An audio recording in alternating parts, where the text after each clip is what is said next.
Bienvenue dans cette vidéo où nous allons explorer les 10 grandes leçons du stoïcisme pour rester calme en toutes circonstances.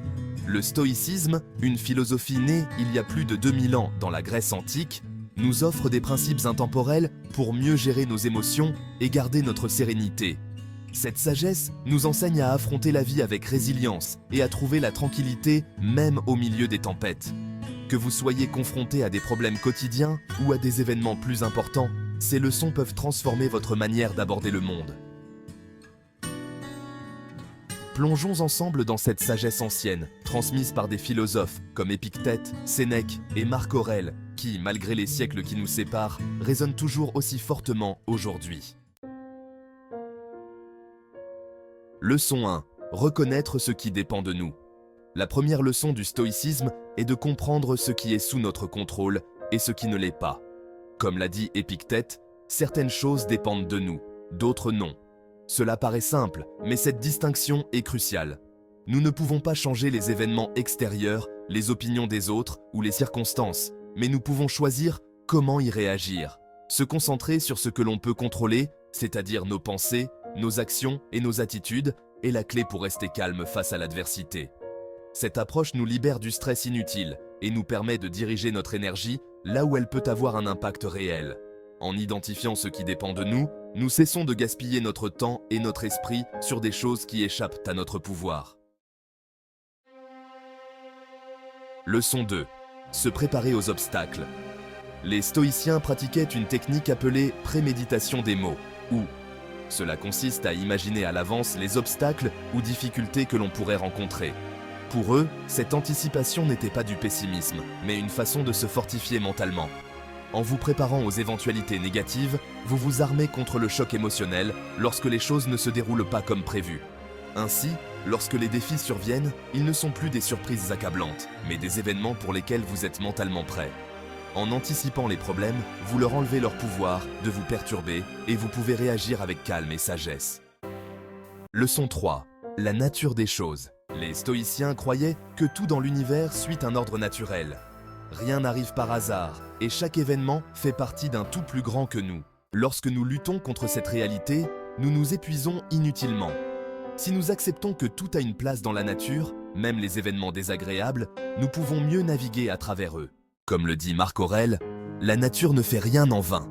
Tout ce qui arrive a une raison d'être, même si nous ne la comprenons pas immédiatement. En adoptant cette perspective, nous développons une profonde acceptation des événements extérieurs, réduisant ainsi notre résistance émotionnelle et cultivant la paix intérieure. Leçon 4. La vertu comme seul bien. Pour les stoïciens, la seule chose véritablement bonne est la vertu. La vertu, c'est-à-dire la capacité d'agir en accord avec la raison, la justice, le courage et la sagesse, est ce qui donne un sens à notre existence. Les stoïciens nous encouragent à ne pas accorder une importance excessive à la richesse, à la réputation ou même à la santé. Ces éléments extérieurs peuvent disparaître à tout moment, mais notre vertu reste toujours entre nos mains. En nous concentrant uniquement sur la façon dont nous agissons et réagissons, nous nous libérons des préoccupations matérielles et des jugements externes. Ce recentrage nous permet de retrouver un calme intérieur, car nous comprenons que notre véritable valeur ne dépend que de nos actions vertueuses. Leçon 5. L'impermanence. Les stoïciens enseignaient que tout est éphémère. La joie comme la tristesse, les succès comme les échecs. Rien ne dure éternellement, et c'est précisément cette impermanence qui doit guider notre comportement. En nous rappelant constamment que rien ne dure, nous apprenons à ne pas nous attacher excessivement aux choses matérielles ou aux situations. Ce détachement ne signifie pas que nous ne devons pas apprécier les bonnes choses de la vie, mais simplement que nous devons être conscients qu'elles peuvent disparaître à tout moment. En acceptant l'impermanence, nous devenons plus résilients face aux pertes et aux changements, et nous pouvons rester calmes, sachant que tout est en perpétuel mouvement. Leçon 6. L'instant présent. Les stoïciens accordaient une grande importance au moment présent. Le passé n'est plus, le futur n'est pas encore là, disait Marc Aurèle. Tout ce que nous possédons vraiment, c'est l'instant présent. Passer trop de temps à regretter le passé ou à s'inquiéter de l'avenir nous éloigne de la vie que nous vivons actuellement. En nous concentrant sur ce que nous pouvons faire ici et maintenant, nous éliminons une grande partie du stress lié aux attentes ou aux échecs passés. Cela nous permet d'agir avec plus de clarté, de détermination et de calme. Rester dans l'instant, c'est aussi se libérer des angoisses et des projections mentales qui perturbent notre esprit. Leçon 7. Se détacher des opinions des autres. Les stoïciens nous enseignent de ne pas nous laisser définir par les opinions des autres. Ce que pensent ou disent les autres ne dépend pas de nous, et s'y attacher est source de souffrance. Il est impossible de contrôler les jugements externes, mais nous avons le pouvoir de contrôler notre propre jugement sur nous-mêmes. En nous détachant du besoin de validation extérieure, nous nous libérons des pressions sociales qui peuvent altérer notre tranquillité d'esprit. Cela ne signifie pas que nous devons ignorer totalement l'avis des autres, mais simplement que nous devons prioriser notre propre éthique et nos propres principes. Leçon 8. La mort comme un rappel. Memento mori, souviens-toi que tu vas mourir. Pour les stoïciens, méditer sur la mort n'est pas morbide, mais libérateur. Cela nous rappelle que notre temps est limité et précieux. Penser à la mort nous encourage à vivre pleinement, à ne pas gaspiller notre énergie sur des choses triviales et à être reconnaissant pour chaque jour qui passe. C'est en acceptant notre mortalité que nous trouvons la sérénité dans la vie quotidienne. Les stoïciens considéraient la méditation sur la mort comme un outil pour redéfinir nos priorités et ne pas nous laisser distraire par les futilités de la vie.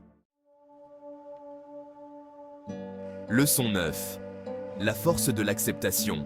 Accepter les choses telles qu'elles sont est l'une des clés du calme stoïcien.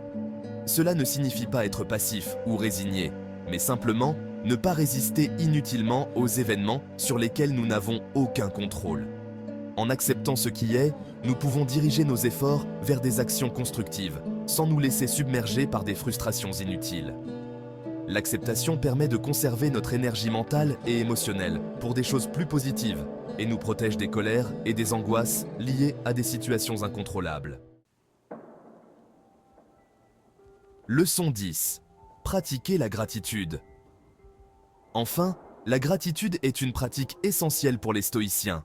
Être reconnaissant pour ce que nous avons, même dans les moments difficiles, nous permet de nous concentrer sur les aspects positifs de la vie. Chaque jour est une opportunité de reconnaître les bénédictions, grandes ou petites. En cultivant la gratitude, nous changeons notre perspective et devenons plus sereins face aux défis de la vie. Les stoïciens croyaient que reconnaître la beauté dans les petites choses renforce notre paix intérieure et nous protège de l'envie ou du ressentiment. Le stoïcisme nous offre un ensemble de principes simples mais puissants pour rester calme et serein, même face aux tempêtes de la vie. En appliquant ces leçons dans notre quotidien, nous pouvons trouver la paix intérieure et affronter les défis avec courage et sagesse. Si cette vidéo vous a inspiré, n'hésitez pas à aimer, commenter et partager. Merci de m'avoir accompagné dans ce voyage philosophique et à bientôt pour de nouvelles réflexions.